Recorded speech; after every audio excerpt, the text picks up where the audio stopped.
There's a silent war happening in your life, and the battlefield is your attention. Every notification, every quick favor, every meaningless yes is stealing from something far more important.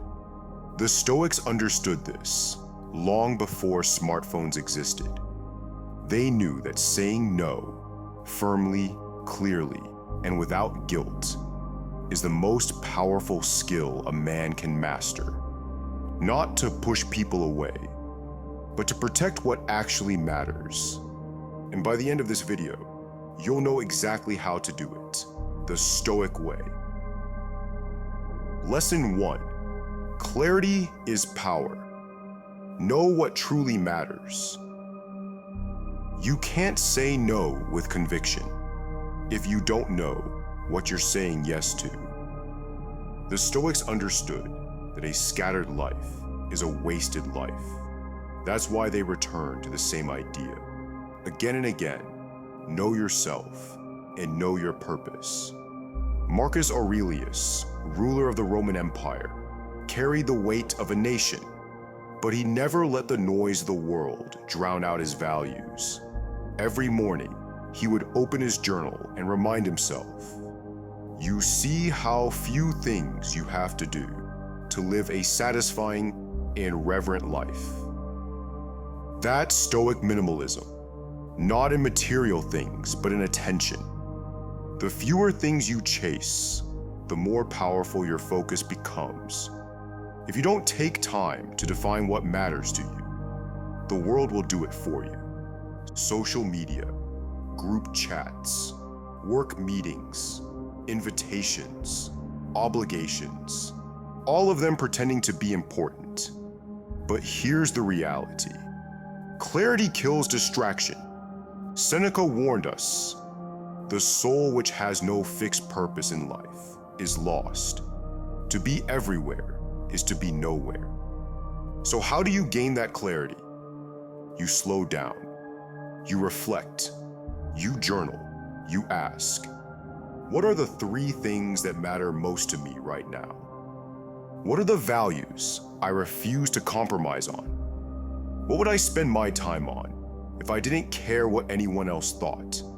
Because without those answers, you'll keep saying yes out of guilt, fear, or habit.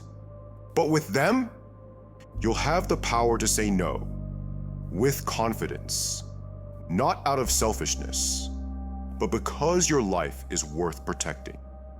This isn't just a tip, it's your armor.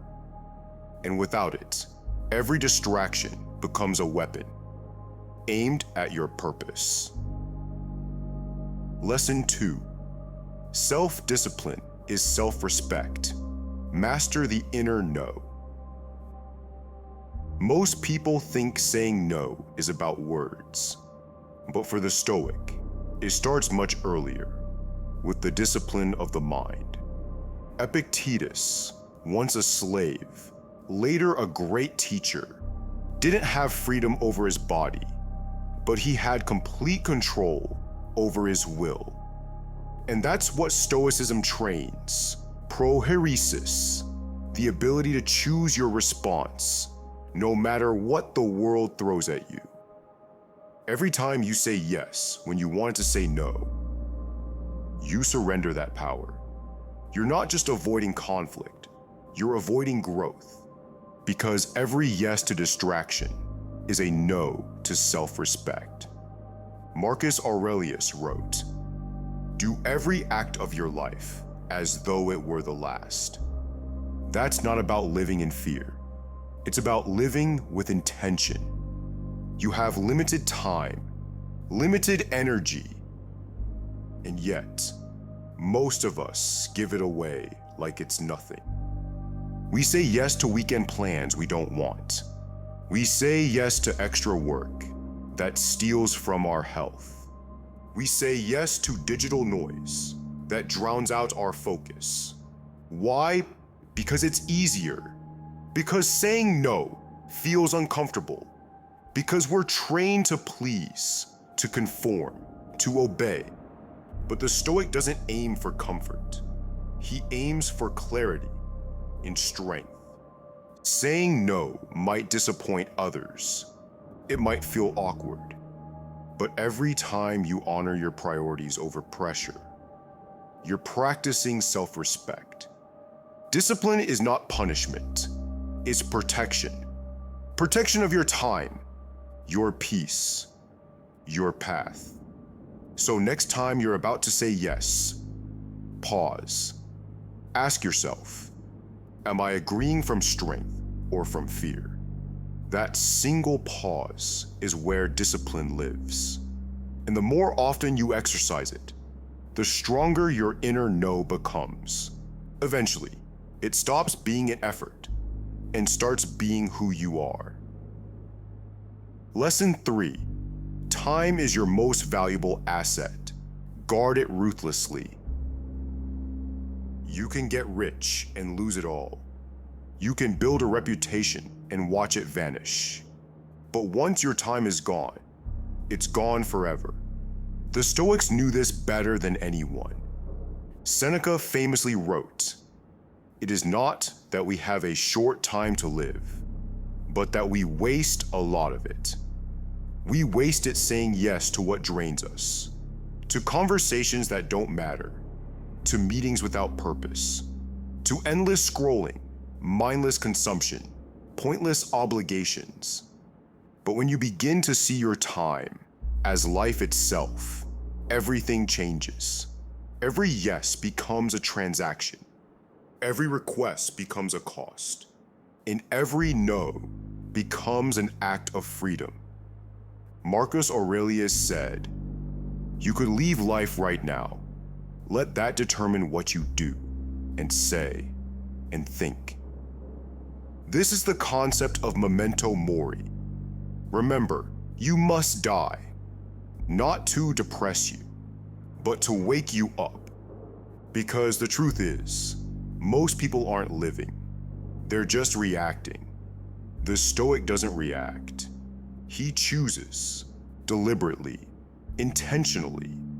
So the next time something tries to steal your time, an invite, a task, a notification, ask the Stoic's golden question: is this necessary? If it's not, then it's a thief. And you don't owe thieves your time. You owe it to the life you're meant to live. Lesson 4. Values are boundaries. Know what you stand for. If you don't stand for something, you'll fall for everything.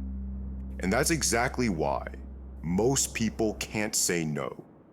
They haven't defined their boundaries because they haven't defined their values. The Stoics were obsessed with virtue, not as a buzzword, but as a way of life. Marcus Aurelius wrote, "The soul becomes dyed with the color of its thoughts." What you focus on, what you tolerate, what you accept, shapes who you are. Seneca said, "If a man knows not to which port he sails, no wind is favorable." In modern terms, if you don't know what matters to you, every invitation feels valid. Every distraction looks like an opportunity, and every no feels like a threat instead of a filter. But when your values are clear, the decision is already made. No need to explain, no need to justify, no need to feel guilt. You're not being rude, you're being aligned. Let's say one of your core values is growth. You're learning a skill, building something meaningful. Then a friend invites you on a spontaneous weekend trip. You pause, you ask, does this support my growth or just interrupt it? Suddenly, the answer becomes obvious. Or maybe your top value is presence, being fully available to the people you love. So when another late night work request shows up, you don't have to wrestle with it. You already know what matters more. That's the power of Stoic alignment. You don't just say no to the world. You say yes to yourself. Your values aren't preferences. They're your compass. And if you don't use them, don't be surprised when you end up somewhere you never wanted to go. Lesson 5. No is a skill, and it must be trained. Most people think saying no is a one-time decision, but for the Stoic, it's a daily practice. Just like building muscle, building the power to say no takes repetition, discomfort, and intention. It's not about being cold, it's about being clear. Epictetus taught that philosophy is training, not theory. He said, "No great thing is created suddenly." You don't become disciplined by reading quotes. You become disciplined by living them, by practicing restraint, even when it's hard, especially when it's hard. So here's your training ground. When you get that quick scroll urge, pause. When someone asks for a favor, you don't have space for pause. When the world demands your attention, pause. And in that pause, ask the question, is this necessary? Does this serve my purpose? At first, it will feel awkward. You'll second guess yourself. You'll feel guilt, hesitation, maybe even fear. But that's how you know it's working. Growth is always uncomfortable at the start. Over time, something powerful begins to shift. You stop reacting. You start choosing. You start protecting your life like it actually matters, because it does.